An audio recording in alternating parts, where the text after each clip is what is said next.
You're listening to the World's Team Podcast. It's not just America's team, Cowboys Nation. It's the world's team. Now, here are your hosts, Paul Stewart and Mike Poland. How about them Cowboys? Hello there, Cowboys Nation. Welcome to another episode of the World's Team Podcast, brought to you by the Belief Network and sponsored by Cowboys Experience for the ultimate game day experience with game tickets, stadium tours, tour facilities, all of the above. Be sure to go to www.cowboysexperience.com and use the discount code World's Team 2025. I am your host, Paul Stewart, and with me in person is Mr. Mike Poland. How we doing, bro? Yeah, good. Apart from melting in this Scottish heat that you're having at the moment, it is roasting. Yeah, you would think we're in Texas right now. Yeah. We're not. It's in Scotland, and it's absolutely like roasting. Yeah. Like, and people, like a lot of people say, "Oh, the Scottish UK weather, like it's not that hot. Like that's nothing compared to." But it's a different feeling when you're here. Like Very humid. It's horrible. It almost feels like I'm a little bit in Houston at times. Like that's what it kind of feels like. Yeah. So, but yeah, man, what's been happening? Yeah, well, we thought we'd try, because obviously we've got the big trip. Yep. This year. Thanksgiving 2025. Yeah. With the UK Cowboys fans. We're going to be over there. We're going to be doing shows with our sponsor, Cowboys Experience. Yeah. We're going to be interviewing some players. We're going to be doing a lot of fun stuff. That is on the pipeline come November time. Yeah. So we thought we would just take the time and prepare ourselves, make sure we've got our new equipment here all ready to go. And yeah, it's just a matter of just waiting to get on that plane, pretty much. Yeah, just time now. But in saying that, we've also got good news as well. It's not just the Thanksgiving game we're going to now.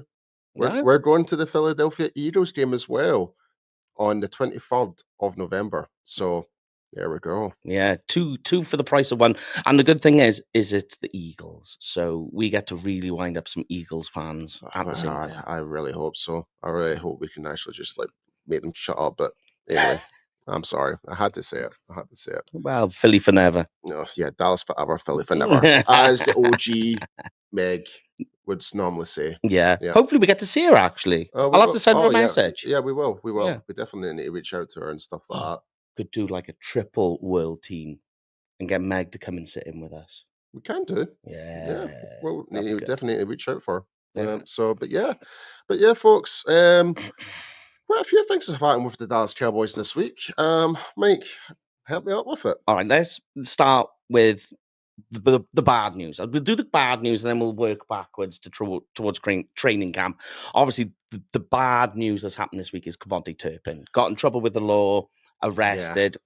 Obviously, this has implications on the roster in many different avenues. But I'll ask you your take on what you think, or what's your take and feel on the destroying, if you like, Turpin news on being arrested, drug and gun charges involved. So my first instant reaction when I heard about this news is it's just pure stupidity. There's no sugarcoating it at all. I mean, he just signed that new 3-year contract. That he was pretty much good.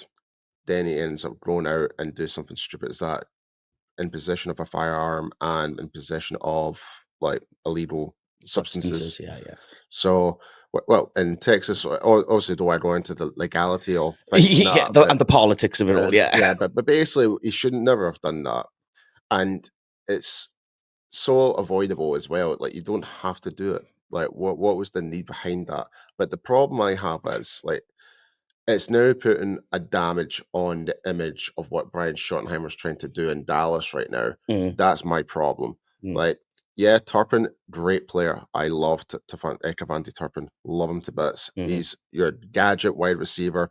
He's there. He's your special teams specialist, no pun intended. But we need to set a principle where if you're making if you're playing for stupid prizes, you win stupid.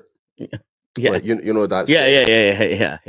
So for me, like, if this was to be blown over, like let it continue on and stuff like that, like it kind of defeats the purpose of what Schottenheimer's trying to do. So there needs to be some type of disciplinary action on Turpin, not just from the Cowboys perspective, but definitely from the NFL, which I think will happen at some point. But we've just seen so many cases like this with players before and stuff like that, like not just with the Cowboys, but just in general, and it ends up really putting a big, massive damper on their careers. And this is the thing, like we kind of talked about this earlier. Obviously, the news just came out today about Keyshawn Judkins. Yeah, I know. Yeah.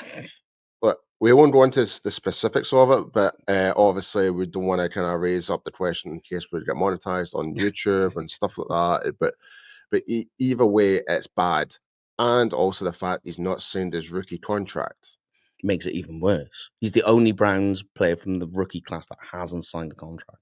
It's crazy. So, and basically for being a second round talent, he may not actually have an NFL career anymore because of what he's just done. But and kind of in relation to that, then you've got like different cases where you've got players that are not happy with the wording in contracts, like Shamar Turner for Cincinnati. This is the reason why teams are want to put this narrative into contracts at the moment, where if you screw up, you're not getting your signing bonus. Yeah, And I think that's perfectly fair. Like, you need to, because end of the day, when you look at what Turpin's done, he's basically put a bit of a damper on the Dallas Cowboys image right now. Everything was going so smooth and really well. We almost got to training camp. Without any drama. An incident. And that's the thing. Like, we were actually running out of things to actually talk about at one point because it's been so chilled. And Yeah. it's been like almost perfect until now. Mm. But yeah, it's I don't know what Jerry and Stephen are planning doing.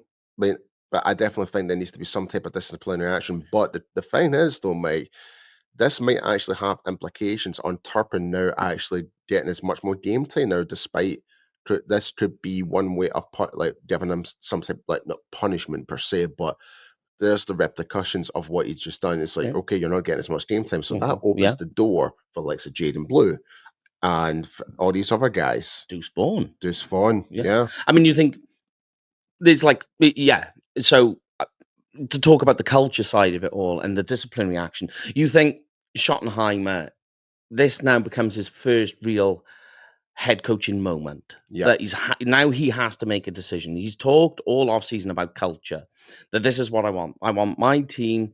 It's all about the culture. It's all about the locker room. Right, here we go. Now this is your moment. What is it going to be? What are your decisions on this going to be?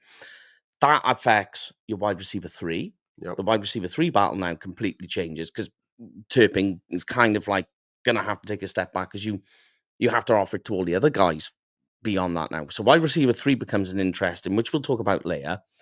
As you say, he's a gadget player at the backfield. That was kind of what Jaden Blue was kind of getting, both rush and receiving. Now he's going to get more touches if you decide that you're going to discipline Turpin and give him less game time. You also now have to decide what you're doing at the punt return side of it all. Deuce Vaughn is listed as the backup punt returner.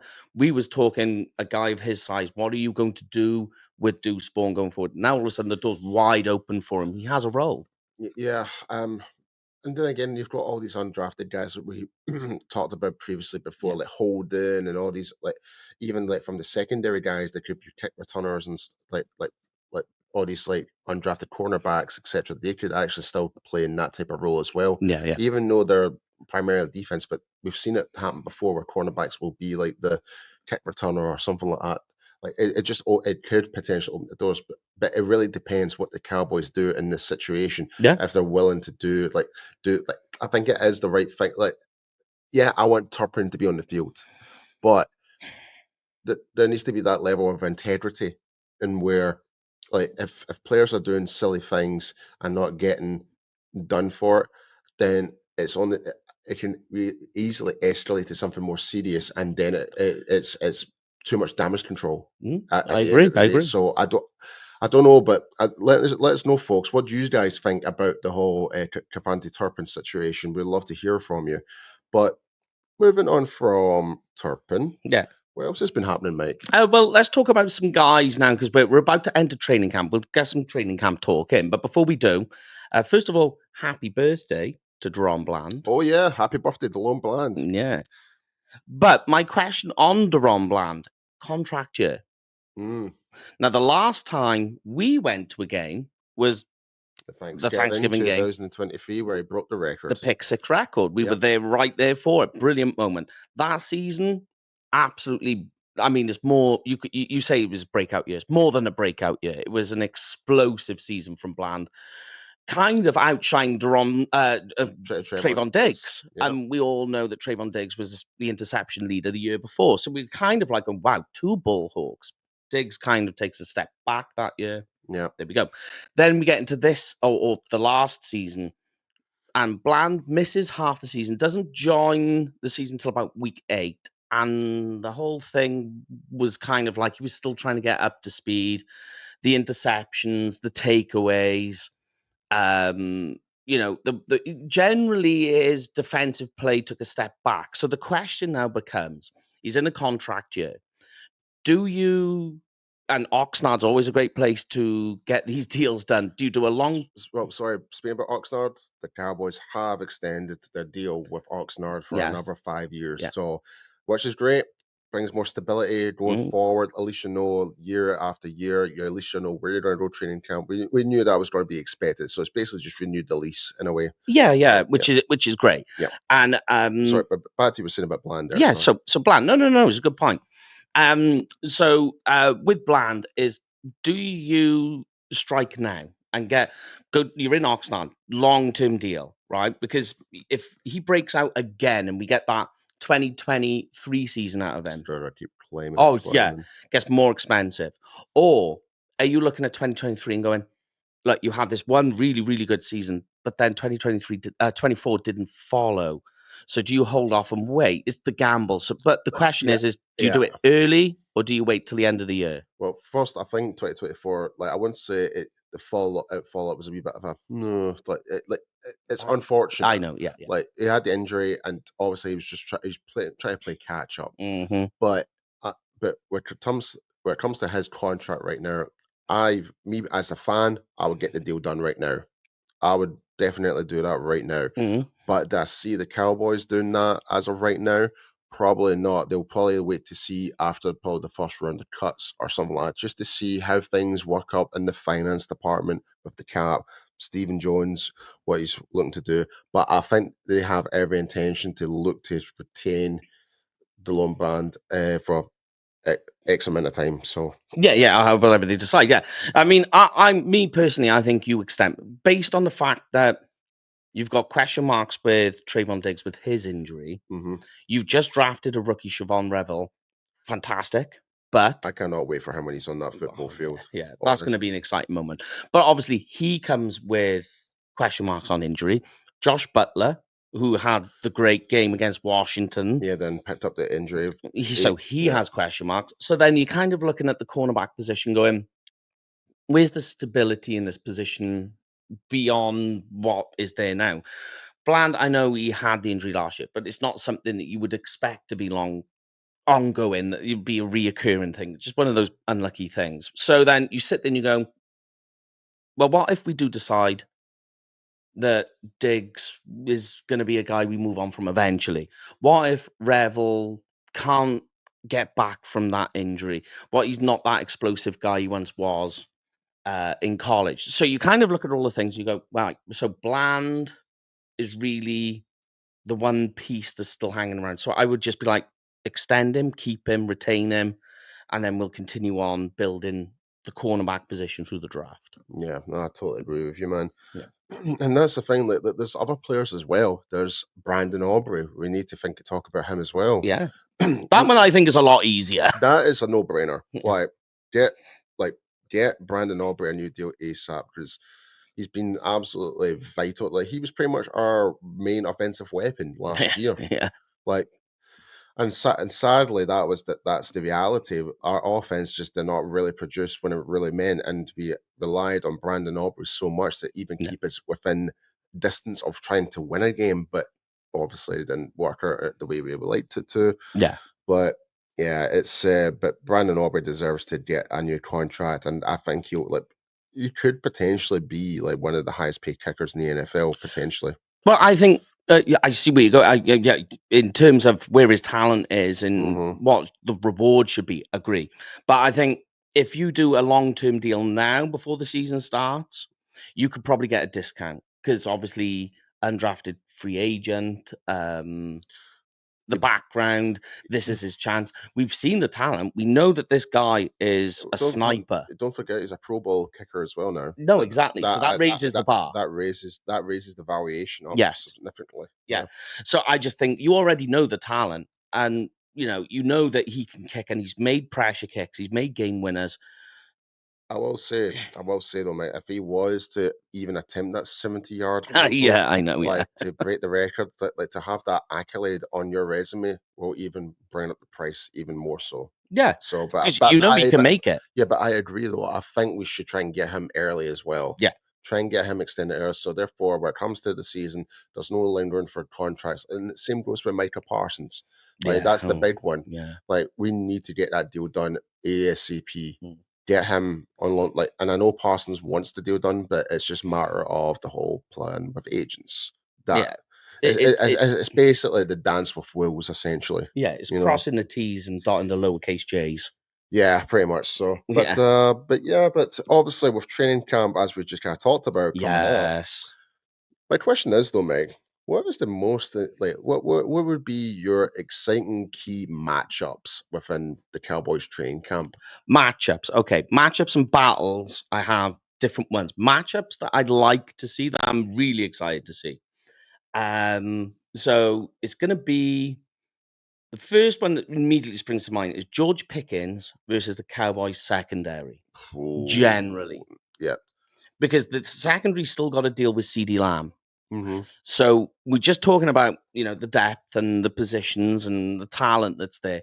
How are they able to defend what George Pickens can do with Lamb on the field? Because they're more than anything, it's a signifier there on what the season's going to be like, and how defenses are going to be playing that 1-2 combination. And that excites me. I can't wait to see that. That's a really big one for me. It's going to be fun. Like, and when it comes to like the wide receiver and stuff like that, like I'm actually kind of excited to see where is everyone standing at the wide receiver 3 position. Wide receiver 3 is like not matchups, but the battle for wide receiver 3. Like, who's going to be the top dog to Mhm. really try and get that? Like, is it going to be Tolbert? Is it going to be Mingo? It might actually be someone else. Floor night, yeah. Flournoy, preemptively, I don't think that he'll be wide receiver 3, but who knows? We just don't know. Yeah. So I mean, look, give it to me then this way. Rank. So you've got who your wide receiver 3. I think for me, Talbot's at the top and it's his to lose. But the gap between Talbot and all the other guys is razor thin for me. Because this team has a lot of wide receiver 3s on its roster. Yeah. But you've got Talbot, Brooks. We just spoke about Turpin, but we'll leave him out for the moment. Mingo. So yeah, you got Talbot, Brooks, Mingo, Flournoy, Hope. and let's add Holden and Cropper. Yep. Rank those guys in terms of for the wide receiver 3. How would you rank them?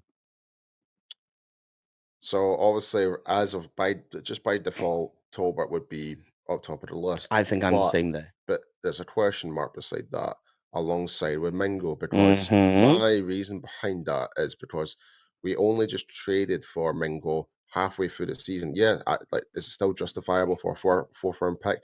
I think the jury's still out too early for that. I think we can't really criticize that trade yet because one, only played half of the season, not with Dak Prescott, right? So Yeah. so him going into this season as a fresh start, like, and not to mention when you look at what happened. Let me backtrack a little bit here. When he was in Carolina, yeah, he had Bryce Young and that, but it wasn't really getting targeted the ball that much, and Panthers offense. and the Panthers offense is diabolical. Yeah. I'm sorry, it really is. It was bad.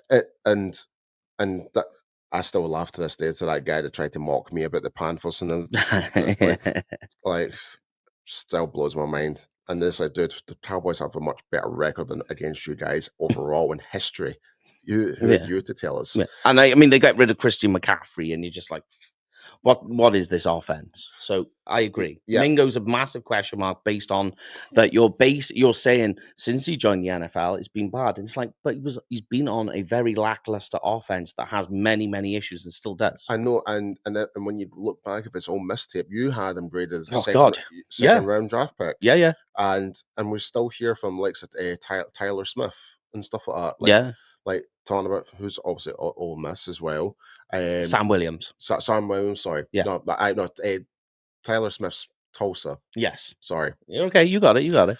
Sam Williams we're talking about, sorry. Yeah, Sam Williams. Yeah. So he's the one that's been talking about Mingo is awesome. Yeah. He's really He's good. a baller, is what He's an he absolute says. baller. Yeah. I was like, okay, like I like him getting the reassurance on this.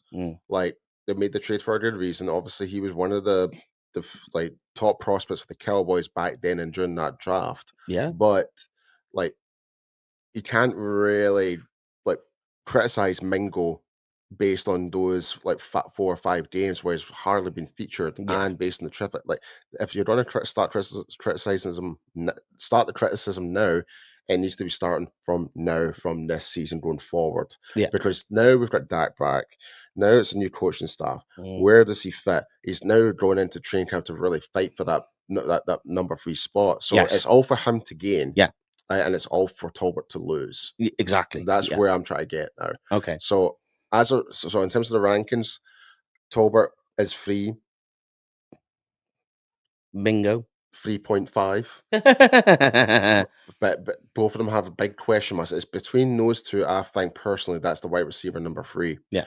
Then, well, just to talk on Talbot, see, here's the trouble: is Talbot has been with the Cowboys now for a number of years, and he hasn't seemed to have. And I know people will say like, "Oh, well, you look last year when all the wide receivers came out, Talbot stepped up." Well, he was kind of by default the guy, and he was playing with Cooper Rush, who he oftenly practiced with because he's a backup player. He will be with the backup quarterback, so there was already a level of chemistry there. Talbot, to me, has never really moved on from what he was from the first time he stepped in. This is the big year for him, and if he cannot do it, it's a high pressure year for Talbot, massive pressure year for Talbot, and if he doesn't prove that he has developed and become something more unuseful, because wide receiver 3 is going to be massive for the Cowboys this year. They've got to get that right. Oh, 100%, especially with the new outlook, what they're trying to do with the offense. Obviously, they want to incorporate more of the running game. Exactly. Like, and when we can talk about the running backs, actually, that's one thing I will mention later. Okay. But in terms of the I'll remember that. going back to the rankings, so like Talbot, Mingo, like that's that bracket up there for wide receiver 3. Yep. Then I would say it would be Fournette. I'd have the same. Then it's Brooks. Sure, because he hasn't really shown much. Like, but he's never been given the chance. There. Yeah. Then it's Marino Cropper. Then it's Holden. In terms of just based on the structural standpoint from when they were joined in, but that bracket that could flip upside down so easily. Yeah. It depends how much they are willing to put it on the line during training camp to fight for that spot. Yeah, and because you say camp battles and matchups that you're most looking forward to. That's the point. We're saying training camp here, Oxnard, that's a great place to see where the wide receiver 3s all kind of like slot into each other. This is the point where you find out. You're like, is Mingo going to be the guy? Can Talbot retain it? Like Cropper, you mentioned Cropper. Kind of a slot only guy, but how does that rotate into the whole workings of it all? Brooks, we know Flournoy, hell of a burner. How do you want to rotate all of this in? Because it could be in the end that Flournoy comes out of nowhere and becomes that guy. Camp is the place where you get to see that for the first time, where this all falls into place. Yep, totally agree with you. Yeah. So the other thing, which I trying to briefly just mention there, I'm very curious to see how our running back group is going to perform in training camp, because that could be like Williams seems to be the front runner. Yeah, like if you're going to be doing your rankings in terms of running backs, it would be like Williams, and Sanders for experience. Then it would be Blue, then Martha, then Vaughn. See, I've got Blue and Sanders flipped. For me, Blue is RB2. Yeah. I mean, again, the whole ranking of that could be completely different. Oh, yeah. But I think it's more for Javonte Williams to really solidify himself back as being the RB1 guy. But I think the way how the Cowboys are going to be approaching this season is like, I know we talked about it last year about running back by committee. It didn't really work, but it was not utilized correctly. No, Let's be definitely not. honest. They were pushing Zeke too much, I feel. Yeah, and when you started getting Rico Dowdle at the time and more involved, that's when things started to click. Yeah. Like, so, but I think back with this case with like all these running backs, some of them have somewhat similar traits, some have some very different traits. Mm-hmm. But I think there's a good range of variety of what we've got now. Yeah. But it's unproven. That's the thing. We Yeah. don't have a good basis of like how good our running backs actually are. So we just need to kind of wait and see and find out till training camp with regards to that. Yeah. I tell you, one I am particularly looking forward to as well, camp battles, is Donovan Ezeraku and Sam Williams against Guyton. And also, how does it look on the inside? Like rushing from the inside with Booker and Cooper Beebe both there. Yeah, that's the one I'm really excited for because obviously, I'm a former O-line or Exactly. former D-line. I'm all about the trenches. I love the trenches. So, yeah, that one really intrigues me as well. And also, I think one to really keep an eye on is Mazzie Smith. We haven't really talked about him that much. That's a good one. Where's he at? Where's he at? Mm. Is Mazzie willing to actually take that step up and actually prove to us as Cowboys Nation that he is the guy to be that one tech, that absolute center point within for stopping the run? Yeah. Like, do what you did when you were in Michigan. Don't lose 30 pounds and don't and let's see what you did when you were playing against the Giants last year. Show us that little bit of tenacity. That was the best. That was his best game. He Yeah. was without a doubt. Yeah. If we can have Mazzy playing like that week in and week out, we'll be good. Yeah. We'll be really good. And so here we go. I'm going to take it one step further for you, right? So what about this camp battle? Osa Odigizua and Solomon Thomas against the two guards and center. Oh, We're going to see that. Smith, Booker, and Beebe. Wow. Taking on those pair. That is going to be fun. That is a fun. That is going to be fun. Yeah. When you see, like, as well, the images, if you haven't, go and... I'm actually wetting my lips thinking about that. I'm just saying, if you haven't seen the images of what Solomon Thomas looks like right now, hench. Ripped. I mean, Sam Williams is looking stacked as well, Mike. That guy clearly has been working out in the gym because there's another high. We talk about Talbot being at a high pressure year now because he's got to do something this season, or his career in Dallas could be in jeopardy. Same for Sam Williams.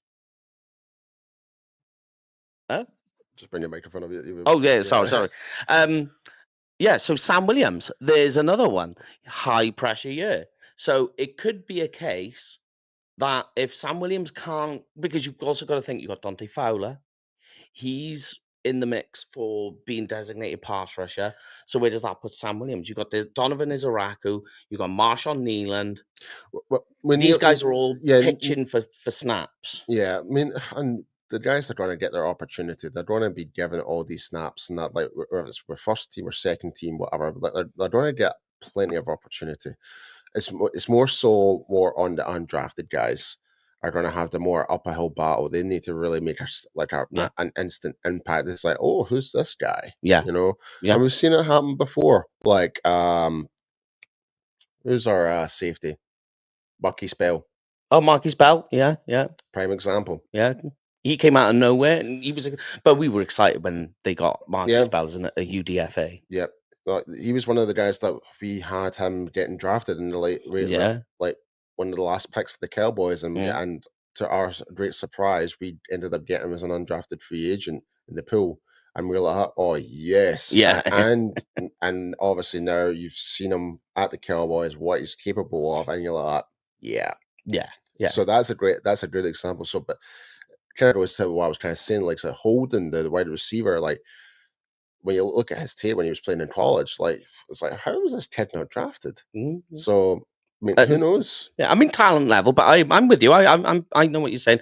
I tell you, one other place that I'm going to be watching really close in terms of battles is because there's so many question marks with Overshown, who's not going to be with us probably for the most of the season. Is how do the new linebackers, so Sanborn and Murray, but also Maurice Liafu, how does all that blend together, and how do they react and find their feet on this roster with Matt Eberflus's I was plan? just about to say that. Go on. Chris obviously is going to be running a different scheme, different style of coaching. Like for like Leafau, it's like he's like this is now his second coach he's worked with. Of course, obviously last year was his rookie season. Yeah, exactly. Yeah. So everything's going to be new. But for the ones like Sanborn and Murray, like it's pretty much the same scenario from last year when we had Mike Zimmer and we brought in Eric Kendricks. Yes. Like it's kind of in the same concept is that you've got your defensive coordinator, but you've got players that have worked with him previously before and they know what he's all about, and that will help influence the other guys. Yeah. So it'll make the transition a lot more smoother in theory, but it should be interesting to see what happens with our linebackers. Yeah. Like I'm really curious to see what more Sanborn, like not just so much as a linebacker role, but I think he'll be quite utilized quite well in special teams as well.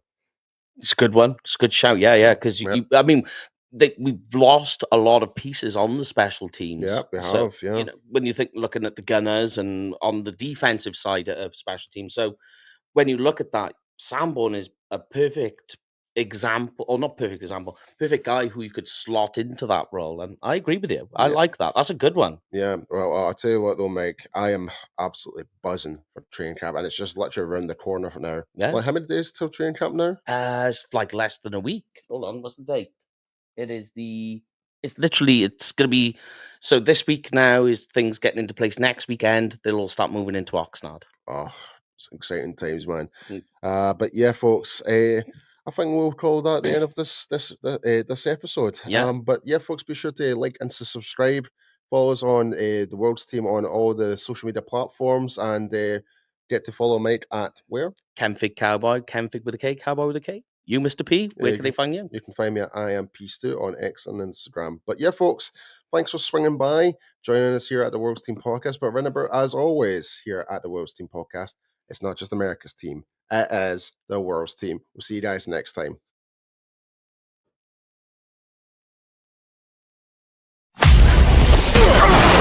That's a wrap on the World's Team Podcast. Smash that like button and hit subscribe, Cowboys Nation.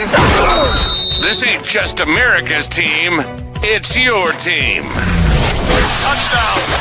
It's the World's Team, only on Believe, where real fans live. How about them Cowboys?